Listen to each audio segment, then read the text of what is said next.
like walking into a fairy tale, a place where Mozart could still live. So much that remains unchanged. It's more than classic beauty.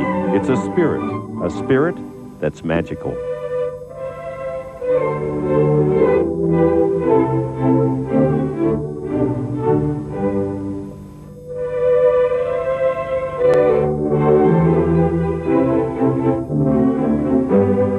In another time, this was the pulse of Bohemia, considered the most beautiful city in the world. Composers, writers, artists, the great minds of the day were drawn here to be enriched, reborn, inspired by the grandeur of Prague.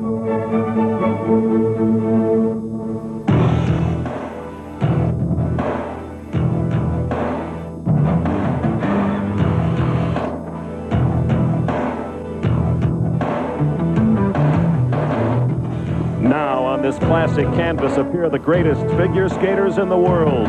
American champion Scott Davis, young, untested, maybe overwhelmed. Tonight he skates for pride. Some will not skate at all. European champion Dmitry Dimitrenko of the Ukraine. He represents all those who succeed, falter, and now fade away. Others could arrive. Is this finally the time for Canada's Elvis Stojko? Can he leap out of the shadow of his countryman Kurt Browning? Or will the classic style of American Mark Mitchell prove the equal to elegant Prague? He's in second place. Can he make it gold? And what about Kurt Browning, the man who seemed to dominate the sport, the king before falling? Can he regain the throne? Tonight they perform a final program. Only one can be world champion.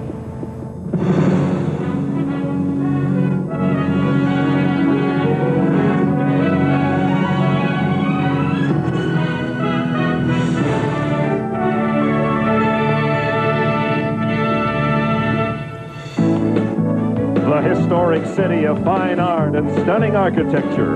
A 50,000 spires and 17 bridges, Prague, in the heart of Bohemia, the Czech Republic.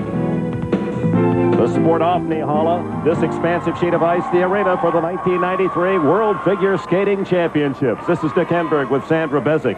And tonight the champion in men's singles to be decided. Will it be the favorite and in first place currently going into tonight's free program, Canadian Kurt Browning? He's going for a 4th world title.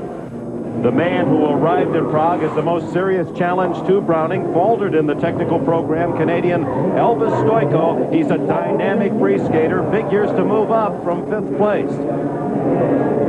And with a serious chance for gold, Boston's 24-year-old Mark Mitchell.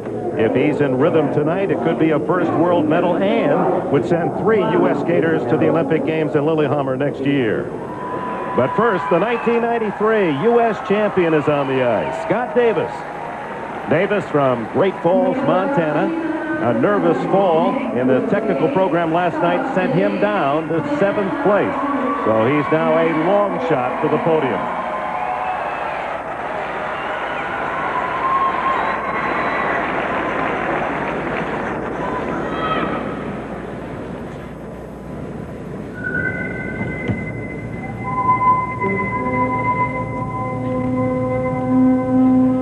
Last month, Scott won nationals, which was beyond his wildest dreams. But with the title comes the pressure, and it was too much for him in the technical program.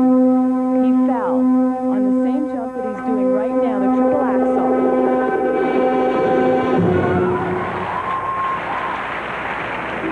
A little twizzle, but not bad.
West Side Story. He's the Jet against the Sharks.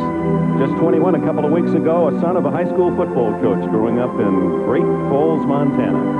Same city of some 60,000 that produced former U.S. Olympian John Misha Petkovich.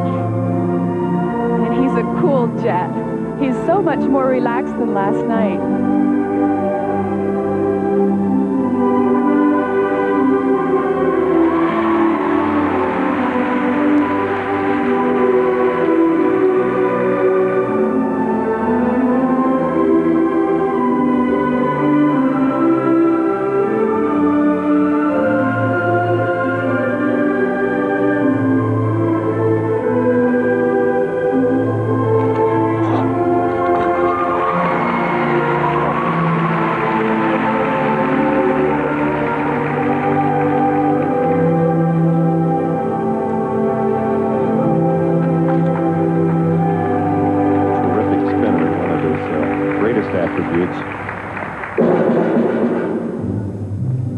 Trying to rally from 7th place, a remote possibility, a medal here in Prague for Scott Davis, the U.S. national champion.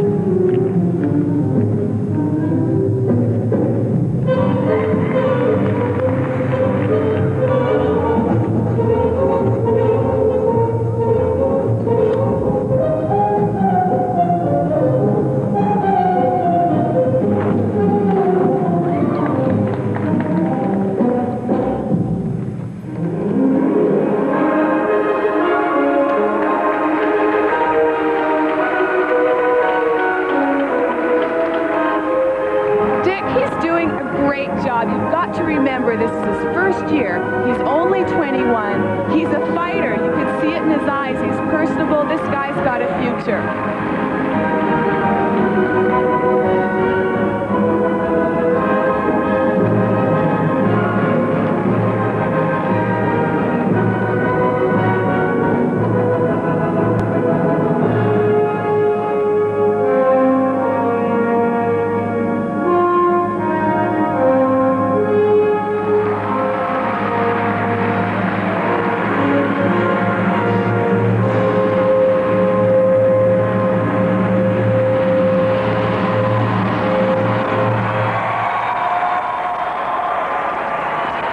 A high-energy program. Athletic Scott Davis has set the tone.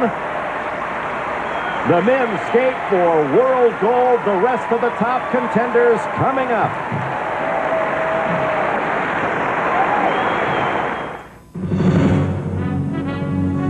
The World Figure Skating Championships, presented by Reebok, who reminds you that on Planet Reebok, there are no limits.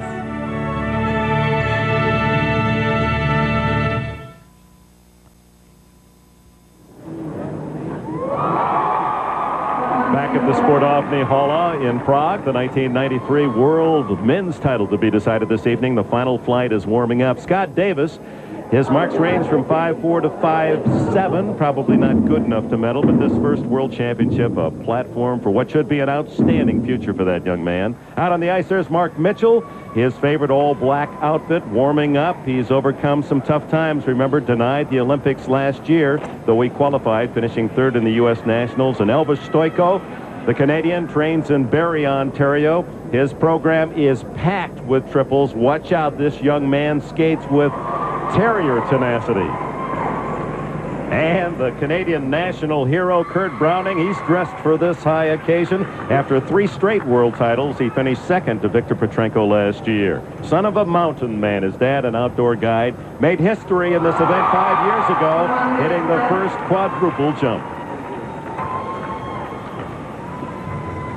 Hello, everyone. I'm Dick Enberg, along with Sandra Bessick. The intensity, the drama builds, and if there's pressure on anyone right now on that ice, it's the Canadian Kurt Browning. And for 3 years, Kurt has seemed invincible. But last year, his world fell apart, first with a serious back injury that affected his training, and then a 6th place finish at the Olympics. A month later, at the World Championships, he struggled back to a 2nd place finish. For the first time, Kurt lost his confidence. So this year, it's about getting back on the saddle. And a man who's had to fight to get on the U.S. skating scene is Mark Mitchell. Mark's a threat. He's a serious threat. Last night in the technical program, he was brilliant. They both were brilliant, but Mark was the one who got the 6.0 for artistic impression. Kurt's looking over his shoulder. And over the other shoulder at his teammate, Elvis Stojko. Elvis was unhappy with his performance last night, but there's a reason why his nickname is the Terminator. And also joining us, four-time world champion, twice the Olympic champion. She's been surveying the scene backstage. She's at ringside, Katarina Witt. Yes, just before they stepped on the ice, I watched them backstage, and they definitely all have a different program to get prepared and to step on the ice.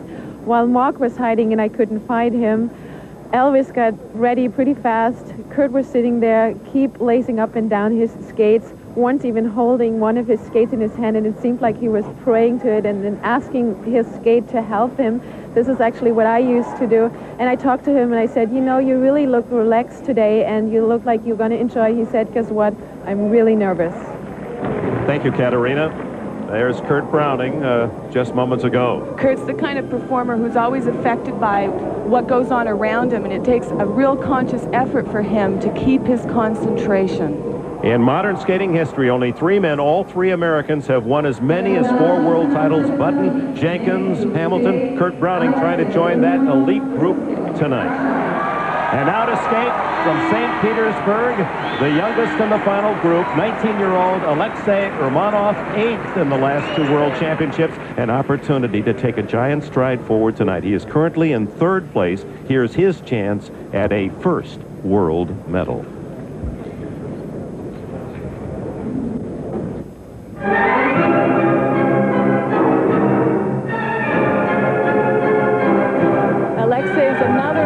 A miserable year. Last spring he broke his leg. He was off the ice for 3 months.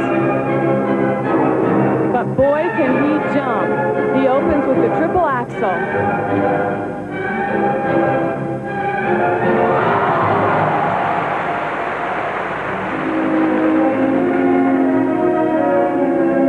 And with that strong start, he's one of half a dozen guys who can successfully land a quad, and if it's in the program, it's going to be right now.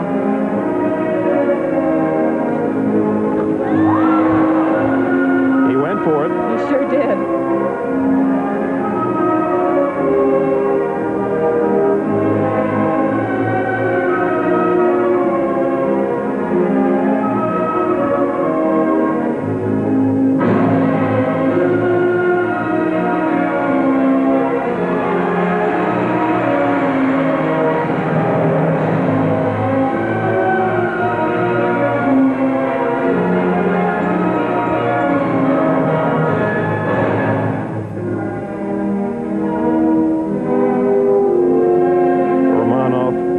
Trying to deny a North American sweep with Browning and Stojko, Mitchell, all in position to medal this evening.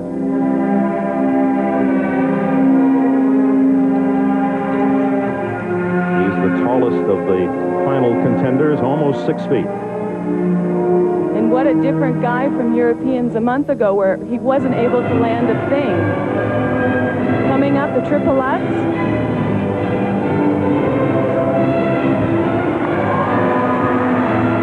Hanging on.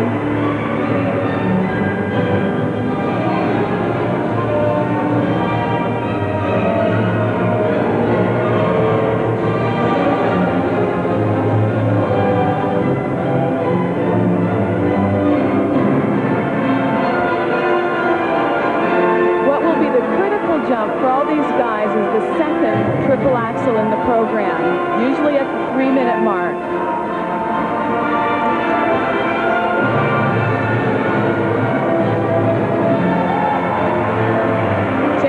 To a double.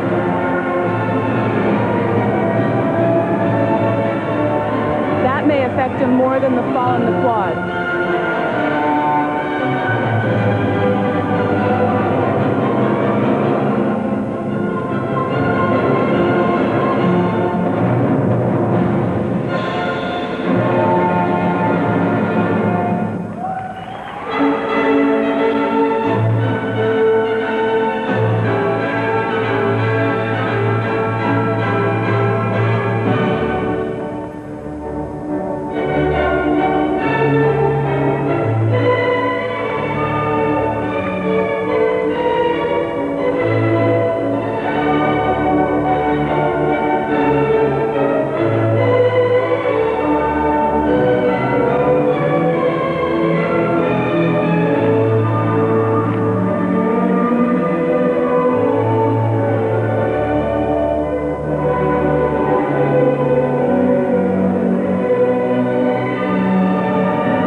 Alexei Urmanov said, "I inherited my temper from my mother. I'm not sugar."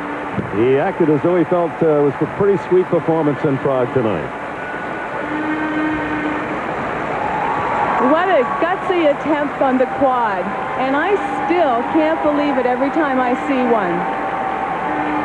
He manages to start tripling, start rotating as he's going up. 1, 2, 3, 4.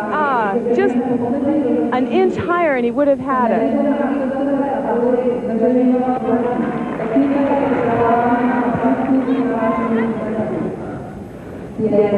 And for technical merit, from a low, the U.S. judge 5-4 to some 5-7s. Strong but beatable. You have to remember that he's only 19 years old. He's trying to fill Victor Petrenko's shoes. A difficult place to be in, but he's handled it beautifully here. The best performance he's had in several years. And now the marks for artistic impression.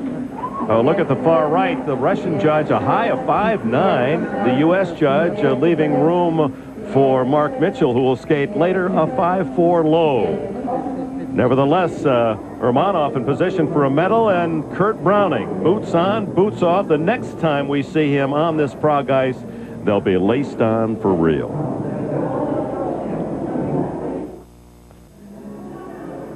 Superhero Kurt Browning is to Sports Canada what Michael Jordan is to the United States. With more on the Canadian national treasure and his battle with the 1992 he'd rather forget, here's Gail Gardner. By any standard, Kurt Browning is an unqualified success. He certainly put figure skating on the map in Canada. The three-time world champion is loved and adored in this country, but he had thought about distancing himself from the sport. But once again, the fires have started to burn.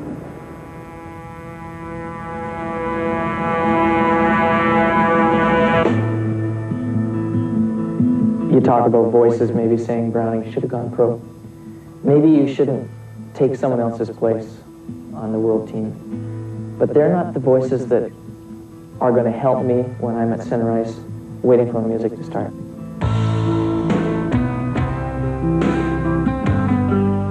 What does Kurt Browning hear? What does he see? A three-time world champion, 1989 Paris, 1990 Halifax, 1991 Munich. Browning had not only climbed the mountain, he owned it. 1992 Albertville, the Winter Olympics. After so long on the summit, to even consider that Browning might not win the gold medal seemed impossible. Kurt Browning finished 6th. My goals changed from being a gold medalist to just being there and being an Olympian. And then finding myself sitting in the dressing room looking at my coach going, it's the first time in about 5 years I actually get to take my outfit off. I'm not going back out for a medal. And he said, no, you're not. It all came crashing down right there.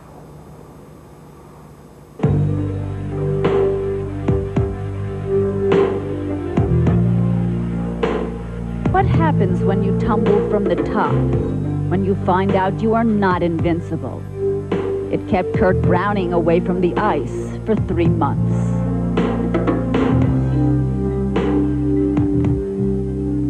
It was the first time in my entire life I didn't know where I was going to be 6 months down the road.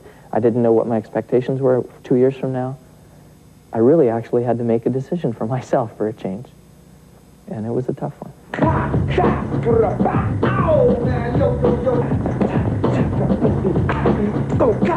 That could be the difference between silver and gold. Everything in my life is different. Where I live, who I work with, the car I'm driving to the rink. But you don't decide that in your life on purpose. Like, you don't say to yourself, I'm going to change everything on purpose to this mode. It just happens one by one. When I turn... Talk about change. Browning moved from Edmonton to Toronto. That's like going from Wichita to New York. Got a new choreographer and an urban dance instructor. The whole team had changed.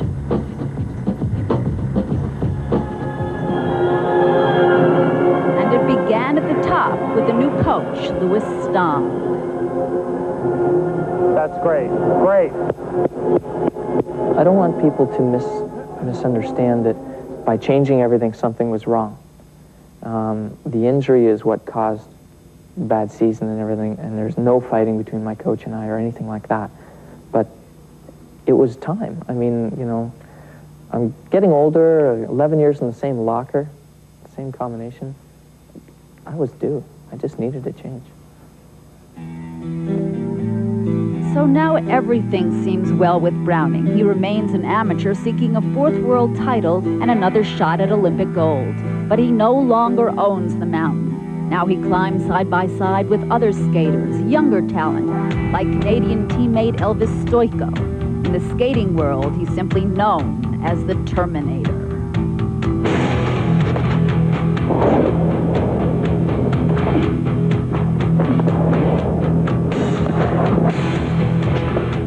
What's good about it is I get another chance at overtaking him, which is good because he's still, everyone's eye is still #1, right? So instead of giving the crown handed down, it's more interesting to see if I can take it. There's always going to be someone there, and I know that. And without that person there, I'm half the skater.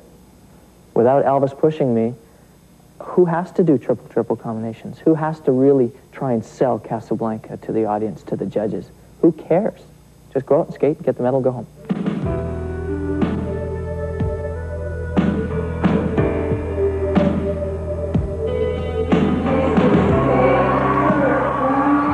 Kurt Browning, exorcising the ghosts of '92, now hits the icy reality of Prague. He's the leader entering the free skate, and his performance tonight to the music from the movie Casablanca, the Humphrey Bogart, Ingrid Bergman movie classic of the 1940s.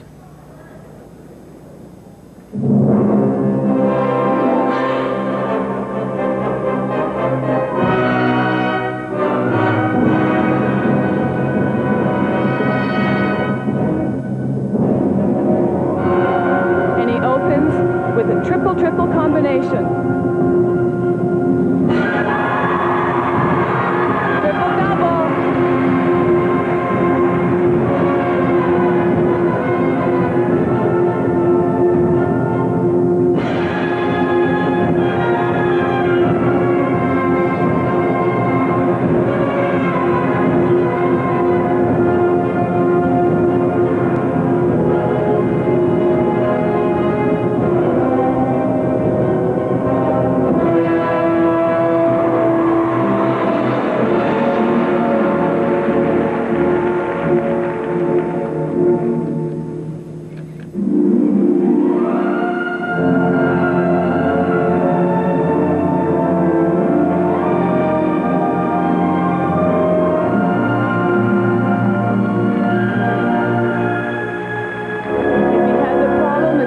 On the next jump, the triple Lutz, his nemesis.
Technical program, son of Alberta farmers,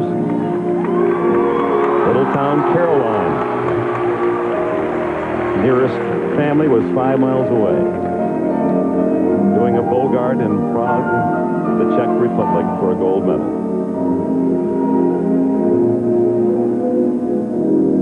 If he wants the gold, it's the next jump. His second triple axel. He's got to do it.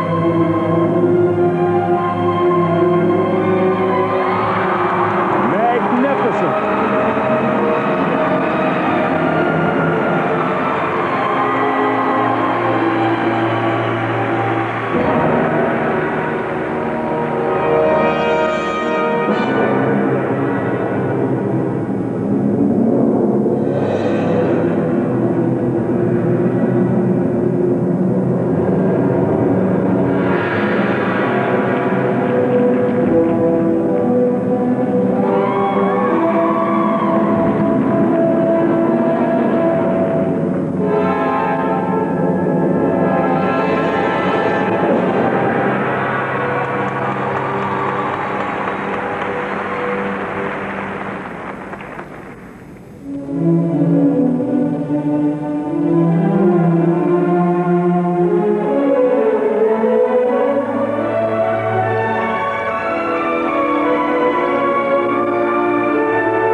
Casablanca to Prague, and as time goes by, Browning apparently still has the right stuff that makes him the best in his sport. He's looking for World Championship number 4. His marks when we return.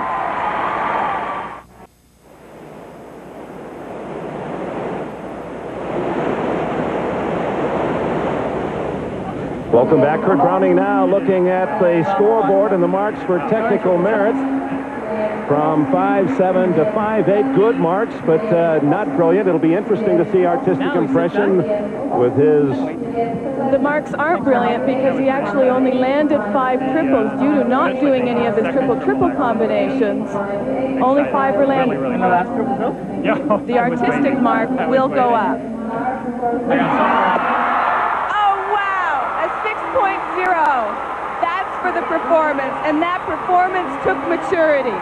Everything he's been through, particularly in the last year, has made him a deeper, more sensitive performer, and that's the beauty of figure skating.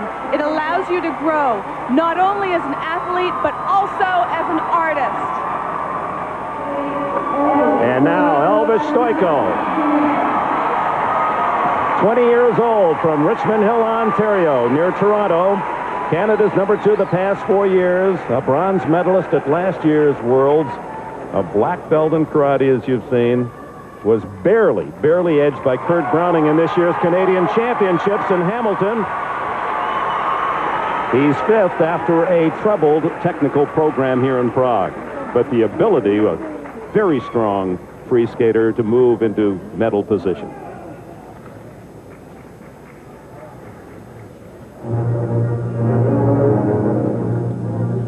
Certainly doesn't have the luck of the draw. Twice this year he's had to follow Kurt and 6.0s. But the last time was at Canadian Nationals and he skated perfectly.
series of triple jumps for Elvis Stoico, all hit cleanly.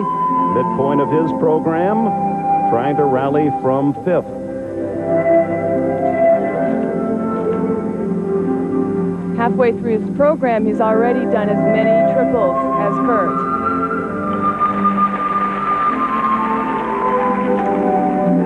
He was so despondent after his technical program last night, he sat in a corner for an hour and a half.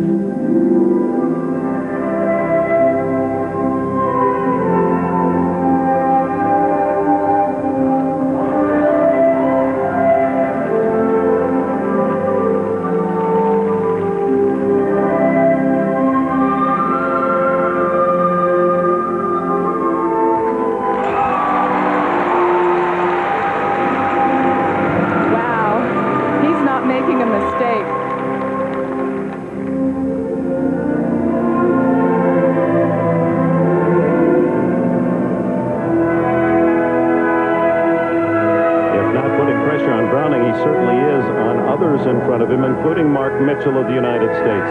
Second triple axel. Piece of cake.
Stoico. Oh, my.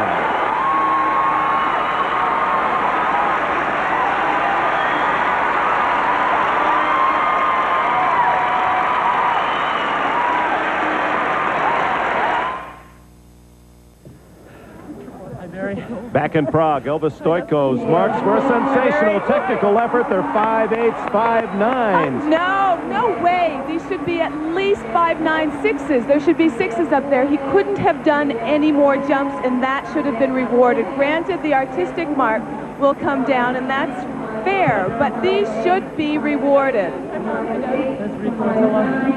And now his marks for artistic impression, and he admits readily that's not his strength.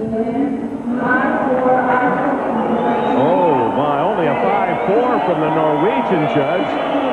Those don't compare to Browning, but Stoico, for the moment, does move into second place ahead of Alexei Romanov. His Canadian teammate Browning ahead, and Mark Mitchell now has to beat those scores. These are fair. These are okay. What the judges are saying is that there's more to skating than just jumps. And now the 24-year-old from Boston, Mark Mitchell. He's seen two brilliant free programs skated by the Canadian powerhouse pair of Kurt Browning and Elvis Stoico. He's in position for a silver, but it comes with plenty of pressure now. How will he answer it? We can add this. If Mark is third in the free skating program, he'll still beat Stoico for the silver.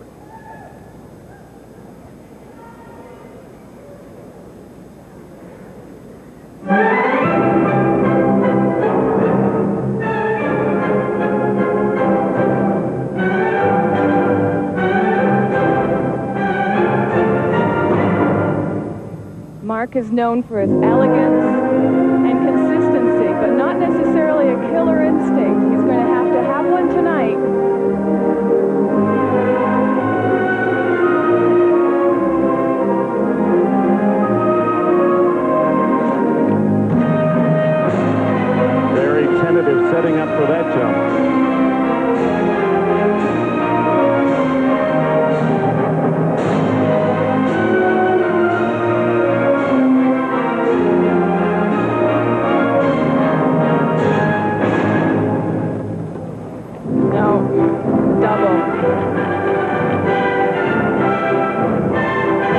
deductions on his first 2 jumps. A bad start for Mitchell.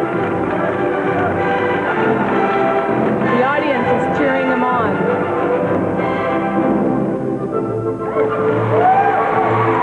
There we go. Now you have to remember that judging from Kurt's marks and Elvis's marks, the judges are obviously awarding the big picture, choreography, spins, footwork, not just jumping content. Which will serve in Mitchell's behalf. Yes.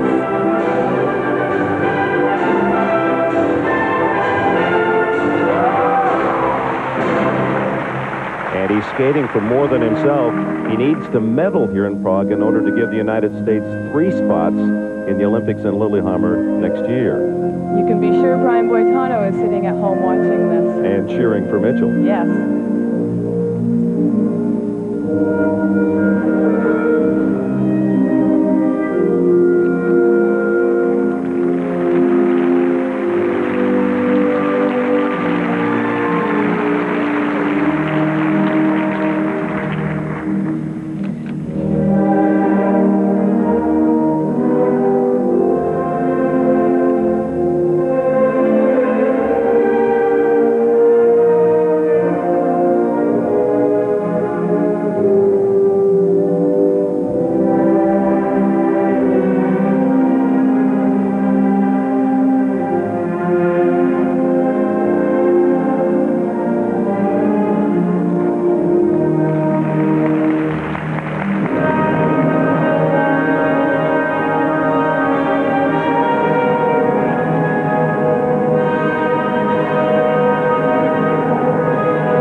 To the music from Don Quixote, brilliantly interpreted in 1976 by the British Olympic champion John Curry.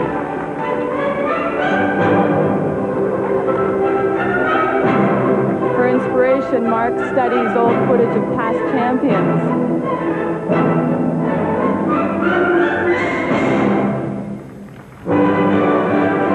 Final critical 30 seconds with a world medal, his first, hanging in the balance.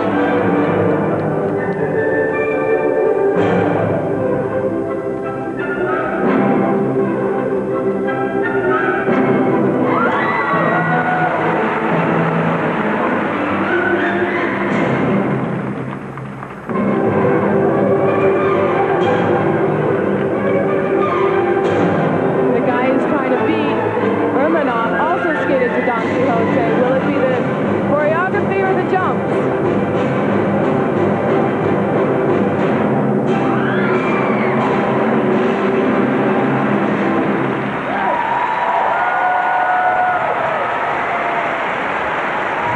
I think that said it all. It was okay, was the expression on his face. Not what he wanted totally. He's not happy. And now the agonizing time between his bows to this Prague audience and the announcement of the marks that will determine his 1993 fate.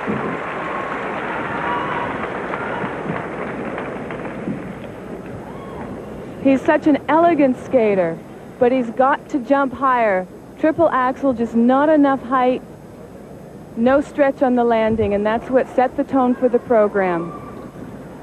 Mitchell had problems early and not a lot of difficulty reflected now in technical merit. The marks range, 5-2 German judge up to the United States and Great Britain at 5-6. Can't stand on the podium without a triple axel.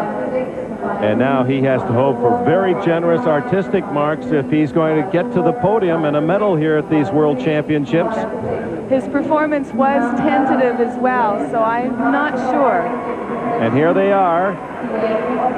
High 5'8", low 5'5". Not good enough. Mark Mitchell has dropped to 4th place, no medal.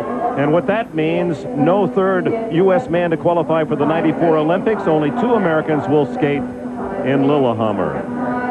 The sink of disappointment for Mark Mitchell here in Prague. But in contrast, Canada. Kurt Browning, Elvis Stojko, 1-2. And congratulating him, there's Donald Jackson on the left. He won the first ever men's medal in the Worlds for Canada right here on this ice in Prague in '62.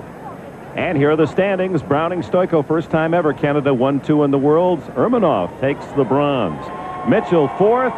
Candeloro and Scott Davis 6th. And Katarina's with the winner.